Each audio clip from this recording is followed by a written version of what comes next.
നമുക്ക് അരവിന്ദിന്റെ മക്കളുടെ നാളത്തെ നല്ലൊരു കഥ കേട്ടാലോ? വീഡിയോ ഇഷ്ടപ്പെടുവാണെങ്കിൽ ഒന്ന് ലൈക്ക് ചെയ്ത് ഹൈപ്പ് ചെയ്യാൻ മറക്കരുതേ. അതോടൊപ്പം തന്നെ ആദ്യമായി കാണുന്നവരാണെങ്കിൽ സബ്സ്ക്രൈബ് ചെയ്യാനും മറക്കരുത് കേട്ടോ. അങ്ങനെ ഒടുവില് വല്ലാത്തൊരു പ്രതിസന്ധിയിലായി പോയി നരൻ. കാരണം എന്ത് ചെയ്യണമെന്ന് അറിയത്തില്ല. മുത്തശ്ശന്റെ മുത്തശ്ശിയുടെ ആഗ്രഹങ്ങൾ സാധിച്ചു കൊടുത്തേ മതിയാവുള്ളൂ, അല്ലാതെ തനിക്കൊന്നും ചെയ്യാൻ കഴിയില്ലെന്ന് മനസ്സിലായി. ഒടുവില് അവരോട് ചെന്ന് തനിക്ക് വേറൊരു വിവാഹത്തിന് സമ്മതമാന്നൊക്കെ പറയണം. അവർക്ക് ഭയങ്കര സന്തോഷം. കാരണം ഇങ്ങനെയൊന്നും നരൻ പറയുന്നതല്ല. അങ്ങനെ ഒടുവില് നരന് വേണ്ടിയിട്ട് ഒരു പെണ്ണിനെ കൊണ്ടുവരുവാണ്. അപ്പം എത്രയും പെട്ടെന്ന് തന്നെ അവന്റെ കല്യാണം നടത്തണം എന്നൊക്കെ ഒരു ചിന്തയായിരുന്നു അവരുടെ മനസ്സിൽ. ആ സമയം കാവേരി ഹോസ്പിറ്റലിലേക്ക് വരിക. ഹോസ്പിറ്റലിലേക്ക് വന്നാൽ കാവേരിയുടെ നെഞ്ച് പടപട ഇടിച്ചുകൊണ്ടിരിക്കുക. എങ്ങനെ പണം ഉണ്ടാക്കുമെന്ന് അറിയില്ല. ഒന്നും രണ്ടും അല്ല, 3-4 ലക്ഷം രൂപയെങ്കിലും വേണം നീളമോളുടെ സർജറിക്ക് വേണ്ടിയിട്ട്. ഹോസ്പിറ്റലിലേക്ക് ചെന്ന് കഴിഞ്ഞിട്ടുണ്ടെങ്കിൽ എപ്പോഴും അവർ ചോദിക്കും പണമായോ പണമായെന്ന്. കാരണം ക്യാഷ് അടച്ചാൽ മാത്രമേ സർജറിക്ക് വേണ്ടിയിട്ടുള്ള കാര്യങ്ങളൊക്കെ ചെയ്യാൻ പറ്റുള്ളൂ. അങ്ങനെ കാവേരി അങ്ങോട്ട് മുറിയിലേക്ക് വന്നു കഴിഞ്ഞപ്പോഴത്തേന് ശാരദ ചോദിച്ചു, എന്തായി മോളെ കാര്യം? ക്യാഷ് എടുത്തോന്ന് ചോദിച്ചു. ഇല്ലമ്മ എടുക്കണം. ഗംഗ വെച്ചു, ഇത് എന്താ കാവേരി ഇതെന്താ ഇത്ര താമസം ഉണ്ടോ ബാങ്കിൽ നിന്ന് ക്യാഷ് എടുക്കാനായിട്ട്? അത് പിന്നെ എന്തോ ചെറിയ പ്രശ്നങ്ങളൊക്കെ ഉള്ളതുകൊണ്ടാ. എന്ത് പ്രശ്നം? എനിക്ക് അങ്ങോട്ട് ഒന്നും മനസ്സിലാവുന്നില്ലോ. ശരിക്കും ഒന്നും മനസ്സിലാവുന്നുണ്ടായിരുന്നില്ല ഗംഗയ്ക്ക്. കാരണം ഇത്ര ലേറ്റ് ആണ്ട് കാര്യം എന്താ എന്നൊക്കെ ഒരു ചിന്തയായിരുന്നു ഗംഗയുടെ മനസ്സിൽ. അപ്പോഴേക്കും കാവേരി പറഞ്ഞു, ഒരു കാര്യം ചെയ്യാം, ആ അമ്മ വേണമെങ്കിൽ പോയി ഒന്ന് കുളിച്ച് ഡ്രസ്സൊക്കെ മാറിയിട്ട് പോരെ, വീട്ടിൽ പോയിട്ട് ഞാൻ ഇവിടെ ഉണ്ടല്ലോ എന്ന് പറഞ്ഞു. ഗംഗയോടും പറഞ്ഞു, ഗംഗേച്ചി വീട്ടിലേക്ക് പോയിക്കോ. അത് സാരമില്ല എന്ന് പറഞ്ഞു. ഒരു കാര്യം ചെയ്യാം, നിങ്ങളൊന്നും ഫുഡ് പോലും കഴിച്ചിട്ടില്ലോ, എങ്കിൽ പുറത്ത് പോയി ക്യാൻറ്റീനിൽ പോയി ഒന്ന് ഫുഡ് കഴിച്ചിട്ട് വാ, ഞാൻ നിളമോളുടെ അടുത്ത് ഇരുന്നോളാന്ന് പറഞ്ഞു. അങ്ങനെ അവരെ അങ്ങോട്ടേക്ക് പറഞ്ഞു വിട്ടു. എന്നിട്ട് കാവേരി നിളയുടെ അടുത്തിരിക്കുന്ന സമയത്ത് നിളയ്ക്ക് ഭയങ്കര സങ്കടം ഉണ്ടായിരുന്നു. നിള കാവേരിയോട് പറഞ്ഞു, ചേച്ചി എന്നെ ഒന്ന് പിടിച്ചെഴുന്നേൽപ്പിക്കുമെന്ന് ചോദിച്ചു. അങ്ങനെ നിളയെ എഴുന്നേൽപ്പിച്ചു. അങ്ങനെ നിളയുടെ കൈയെ പിടിച്ച കാവേരി എല്ലോടെ നടത്തിക്കുവാണ്. അപ്പോഴേക്കും നിളമോള് പറഞ്ഞു, ഞാനേ ഒരു സ്വപ്നം കണ്ടെന്ന് പറഞ്ഞു. സ്വപ്നം? എന്ത് സ്വപ്നം? നമ്മുടെ അച്ഛനെ സ്വപ്നം കണ്ടിയാനെ. അച്ഛനോ? അതേനെ, അച്ഛൻ മേഘങ്ങൾക്കിടയിലിരുന്ന് എന്നെ വിളിക്കുക, മോളെ കയറി വരാൻ പറഞ്ഞുകൊണ്ട്. അത് കേട്ടതും കാവേരിയുടെ നെഞ്ചൊന്ന് പൊട്ടി. നിളമോളെ ചേർത്ത് പിടിക്കുകയാണ്. അപ്പോഴേക്കും നിളമോള് ചോദിച്ചു, ചേച്ചി ഞാൻ മരിച്ചു പോന്ന് ചോദിച്ചു. മരിച്ചു പോനോ? എന്തൊക്കെയാ മോളെ നീ പറയണേ? നിനക്കൊന്നും സംഭവിക്കില്ല. അല്ല, സർജറി എത്രയും പെട്ടെന്ന് ചെയ്തില്ലെങ്കിൽ ഞാൻ ചിലപ്പോൾ മരിച്ചു പോന്നൊക്കെ പറയുന്നത് കേട്ടു. ആര് പറഞ്ഞു? മോളോട് അങ്ങനെ ആരെങ്കിലും പറഞ്ഞോ? അല്ല, ഇവിടെ നേഴ്സുമാർ പറഞ്ഞിട്ട് എത്രയും പെട്ടെന്ന് ചെയ്യണോ, അല്ലെ ജീവൻ അപകടത്തിലാന്ന്.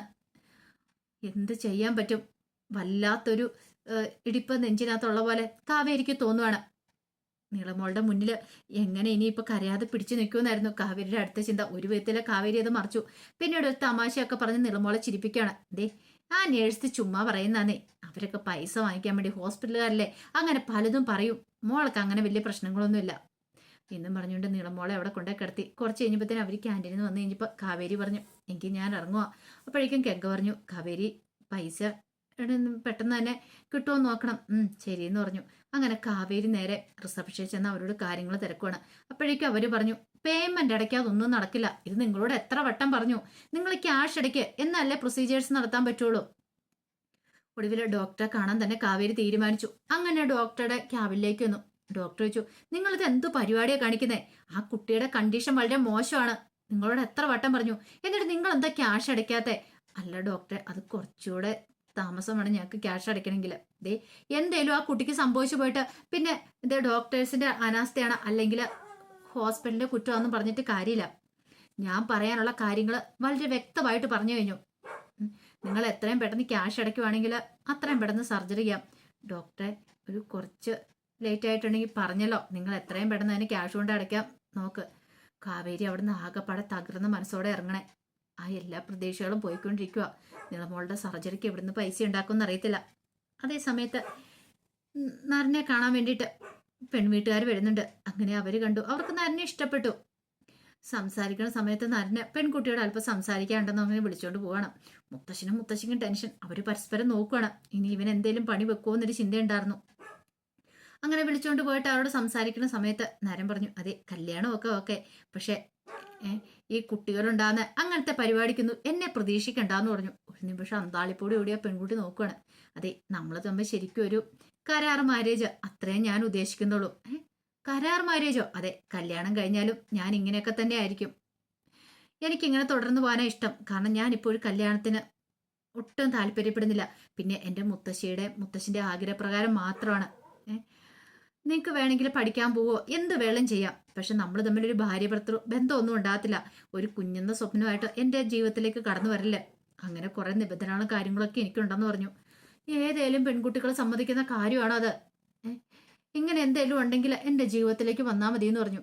ആ പെൺകൊച്ചി ജീവനും കൊണ്ട് അകത്തേക്ക് ഓടി ചെന്നിട്ട് അതിൻ്റെ അച്ഛനോടും അമ്മയോടും പറഞ്ഞു, അതെ എനിക്ക് ഈ വിവാഹബന്ധത്തിന് താല്പര്യമില്ല, നമുക്ക് പോകാമെന്ന് പറഞ്ഞു. എന്താ മോളെ അതൊക്കെ പറയാമെന്ന് പറഞ്ഞു.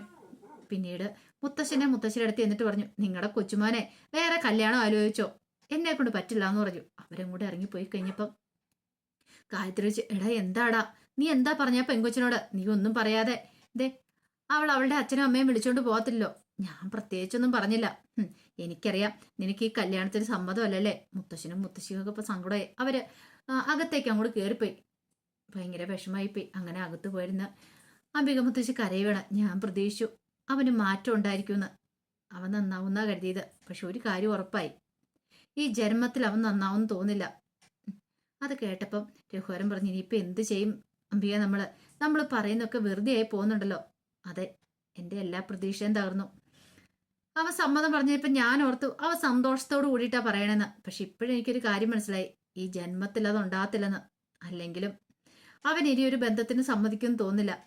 ഇനിയിപ്പോൾ അവനെ നിർബന്ധിച്ചിട്ടും കാര്യമൊന്നുമില്ല.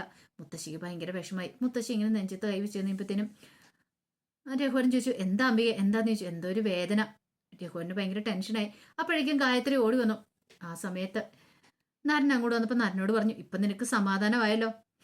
അല്ലെങ്കിൽ തന്നെ നിന്റെ മുത്തശ്ശിയെ ഹോസ്പിറ്റലിൽ കൊണ്ടുപോയിട്ട് കൊണ്ടുവന്നുള്ളൂ. ഇനിയിപ്പോൾ മുത്തശ്ശിയുടെ ജീവൻ എടുക്കാൻ വേണ്ടിയിട്ടായിരിക്കില്ല നീ. അത് പിന്നെ മുത്തശ്ശൻ ഞാൻ വേണ്ട, നീ കൂടുതലൊന്നും പറയണ്ട.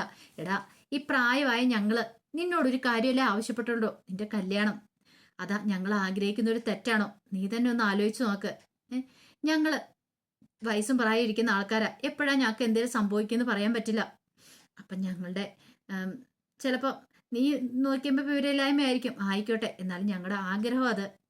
കാരണം ഞങ്ങൾക്ക് ഒത്തിരി ആഗ്രഹമുണ്ട് നിന്റെ കല്യാണം കഴിഞ്ഞ് കാണണമെന്ന്. അംബിക മുത്തശ്ശി പറഞ്ഞു, ഒരു പക്ഷേ എനിക്ക് എന്തെങ്കിലും സംഭവിച്ചു പോയിട്ടുണ്ടെങ്കിൽ നിനക്കൊരു തുണ കൂടെ ഉണ്ടെങ്കിൽ എനിക്ക് സന്തോഷമായിരിക്കും. അതുകൊണ്ടാണ് ഞാൻ ഇങ്ങനെയൊക്കെ പറയണേ.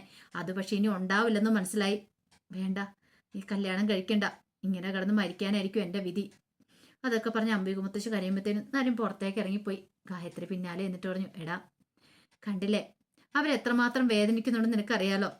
നീ ഒരു കാര്യം ചെയ്യോ, ഒരു കല്യാണം കഴിക്കുക. എങ്ങനെയാ എനിക്കറിയാം, നിന്റെ മനസ്സിൽ ആ പഴയ കാര്യങ്ങളൊക്കെ ആയിരിക്കും. അവൾ നിന്റെ മനസ്സിൽ നിന്ന് പോകുന്നില്ലല്ലേ, അതുകൊണ്ടല്ലേ നീ വേറെ വിവാഹം വേണ്ടെന്ന് പറയണേ. അത് പിന്നെ ചിറ്റ ഞാന് വേണ്ടടാ, ഇനി നിന്നെ ഞാനും നിർബന്ധിക്കാൻ വരുന്നില്ല. നിന്റെ ഇഷ്ടം എന്താന്ന് വെച്ചാൽ അത് നടക്കട്ടെ. ഇപ്പൊ തന്നെ കണ്ടില്ല അച്ഛൻ്റെ അമ്മയുടെ കാര്യം, അവരെത്രമാത്രം ആഗ്രഹിക്കുന്നുണ്ടെന്ന് അറിയാവോ. ഒരുപക്ഷെ നീ സമ്മതം മൂടുവാണെങ്കിൽ ദേ എൻ്റെ പരിചയത്തിലുള്ള ഒരു പെൺകുട്ടിയുണ്ട്, നല്ല പെൺകുട്ടിയാ, അവളെ നമുക്ക് ആലോചിക്കാം. പക്ഷെ നീ സമ്മതം മൂടണം. ഇങ്ങനെ ഈ അവസ്ഥയിൽ പോയിട്ടുണ്ടെങ്കിൽ അമ്മയുടെ കാര്യം എന്താവെന്ന് എനിക്ക് പോലും അറിയത്തില്ല. ഡോക്ടർ പ്രത്യേകം പറഞ്ഞിട്ടുണ്ട് അധികം സ്ട്രെസ് ഒന്നും കൊടുക്കരുത് മനസ്സിന്. പക്ഷേ ഇവിടെ എന്താ ഇങ്ങനെയെന്നൊക്കെ ചോദിച്ചിട്ട് കുറെ ചീത്ത പറയുന്നുണ്ട്. നന്നെ വിഷമമായി പോയി, വല്ലാത്തൊരു വിഷമം. കാരണം മുത്തശ്ശിയാണ് അവനെ ഏറ്റവും കൂടുതൽ സ്നേഹിക്കുന്നത്. അപ്പൊ അവർക്ക് എന്തെങ്കിലും ആപത്ത് സംഭവിച്ചിട്ടുണ്ടെങ്കിൽ, അവരുടെ ആഗ്രഹം നടക്കാതെ വന്നിട്ടുണ്ടെങ്കിൽ ഒരു കുറ്റബോധം തന്നെ വേട്ടയാടും എന്നുള്ള കാര്യം അവന് നന്നായിട്ടറിയാം. അങ്ങനെ നരൻ ആകെപ്പാടെ വിഷമിച്ച് അവിടെ പോയി ഇരിക്കുവാണ്. സിറ്റൗട്ടിൽ പോയി ഇരിക്കുമ്പോഴത്തേനുമാണ് അപ്പുറത്ത് വിനീതാണെങ്കിൽ നല്ല സ്പീഡ് തയ്ക്കുവാണ്. കാരണം എത്രയും പെട്ടെന്ന് തന്നെ തുണി തയ്ച്ചു കൊടുക്കണം. സ്കൂൾ കുട്ടികൾക്ക് യൂണിഫോമാണ്, അതിന് വേണ്ടിയിട്ട് തിരക്കിട്ട തയ്യലാണ്. അപ്പം ഈ ഒച്ച കടകട ശബ്ദം എല്ലാം കേട്ട് കഴിഞ്ഞപ്പം ഭ്രാന്തിളകുന്ന പോലെ തോന്നി നരം പെട്ടെന്ന് ചാടി എഴുന്നേറ്റു. പാഞ്ഞ് അവിടേക്ക് ചെല്ലുവാണ്. എന്താടോ താൻ കാണിക്കുന്നതെന്ന് ചോദിച്ചിട്ട് ആ തുണിയെല്ലാം കൂടെ എടുത്തിട്ട് ഒരൊറ്റ ഏറായിരുന്നു. വിനീത് ഞെട്ടിപ്പോയി. അല്ല സാറേ, മിണ്ടി പോയേക്കരുത്. എടാ തനിക്കൊക്കെ താമസിക്കാനല്ലേ വീട് തന്നെ, അല്ലാതെ തയ്യൽ ജോലിക്കൊന്നും അല്ലല്ലോ. എന്താ ഇവിടെ സ്വസ്ഥത സമാധാനത്തോടെ ഒരു മിനിറ്റ് ഇരിക്കാൻ പോലും പറ്റില്ല. അതെങ്ങനെയാ, മര്യാദയ്ക്ക് ഇറങ്ങിക്കോണം എന്നൊക്കെ പറഞ്ഞ് ദേഷ്യപ്പെടുക. വിനീത് ശരിക്കും ഞെട്ടിപ്പോയി. ഇറങ്ങാനോ? അതെ, ഇനി നിന്നെയൊന്നും ഇവിടെ കണ്ടുപോയേക്കല്ലോ, മനുഷ്യനെ സ്വസ്ഥതയെ സമാധാനം കെടുത്താനായിട്ട് എന്നൊക്കെ പറഞ്ഞ് ദേഷ്യപ്പെടുമ്പോഴത്തേന് ഇനി എന്ത് ചെയ്യണമെന്ന് അറിയില്ലാതെ നിൽക്കുകയാണ് വിനീത്. അപ്പൊ അതിന്റെ കഥകളൊക്കെയാണ് കാണാൻ പോകുന്നത്. ആ വിശേഷങ്ങൾക്കായി നമുക്ക് എല്ലാവർക്കും കാത്തിരിക്കാട്ടോ. ഒരിക്കൽ കൂടി എല്ലാവർക്കും ശുഭരാത്രി നേർന്നുകൊണ്ട് നിർത്തുന്നു. നന്ദി.